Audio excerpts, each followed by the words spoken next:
Yo, what's going on, guys? It's Paco. I meant to explain this a while back how I fixed my computer. I just haven't yet, but I got time today because I'm off and I'm off tomorrow, so I don't know what I'm gonna do tomorrow. But what had happened was when you're putting all your components together and then when you're reading off the manual, trying to figure out where goes what and which goes what or blah blah blah. Anyway, everything was going fine. Like, I knew what I was doing. Then came the point where I had to connect the cables. So I asked one of my buddies to help me out. But then after we finished all of that, it wouldn't turn on after I hooked it up to my monitor. And I decided to buy a whole new monitor anyway, because the one I had in my BenQ, what even is this one? It's a GL2 2460. It's an old one. I didn't want to rock my computer on this, so I bought a whole new Asus monitor. I forgot which one it was. I forgot, but it's a really good monitor. 165 hertz, so I mean it's not the best, but it's still good. And it wouldn't transfer display to the monitor. I checked. I thought it was a cable, so first I was switching through cables and stuff, and it wouldn't work. Originally, I had my RAM cards in, so imagine my RAM slots like this, respectively, slot 1, 2, 3, and 4. So this is the A channel, this is the B channel. I had them both in A1 and then B1 because they had to be staggering. I don't know why. I forgot.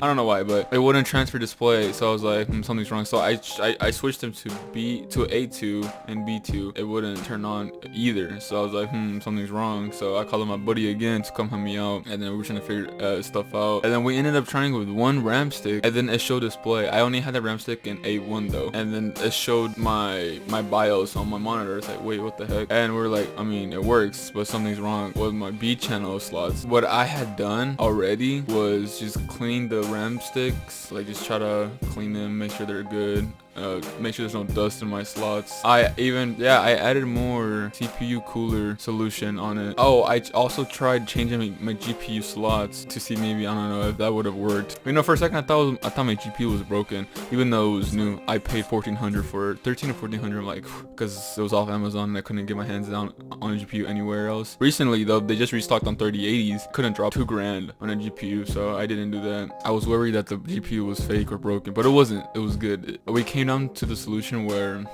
well, he brought up the idea. I didn't even think of it. I did read in the manual saying that be careful when you attach your CPU, because if you tighten it too much, you could mess up something, and I did. Unfortunately, I tightened my CPU way too tight. I bent some pins on my bottom right corner. I bent like 3 or 4 pins. I have a clip of it, but I can't seem to be able to convert it to MP3 because, I mean, I didn't record anything when we were fixing it. My friend recorded a clip of us fixing it, but it was on Snapchat, and that's a .mov file, and I can't put it in Premiere Pro to edit it. So I'm still trying to figure out how to convert it. If I do, I'll end up putting it in the video. If I don't, or I'll try to explain it. So we ended up we didn't bother taking the motherboard out of the case because I don't want to go through all that again. So all we did was just get the CPU cooler out of the way, took my RAM sticks off, you know, obviously turned the computer off. Oh, and then took the CPU liquid cooler off as well. You know, you unhook the CPU. Oh no, I just removed it. And then the pins where the CPU sits on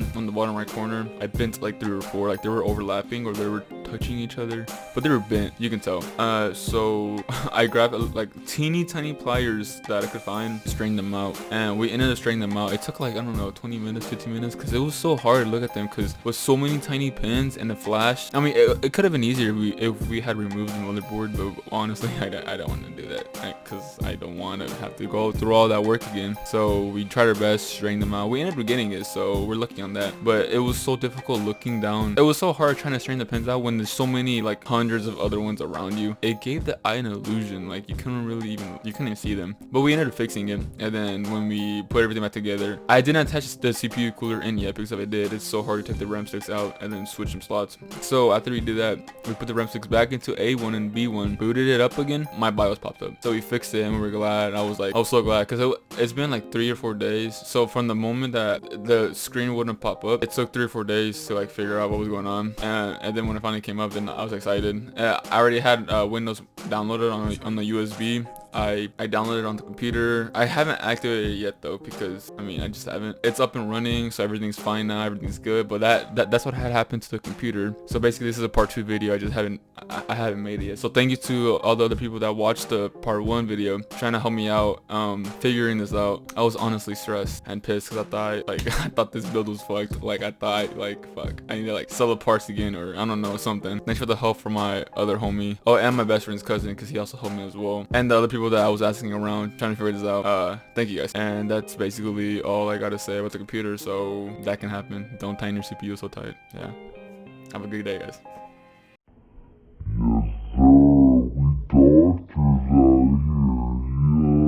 Yes, sir. We doctors out here. Yeah.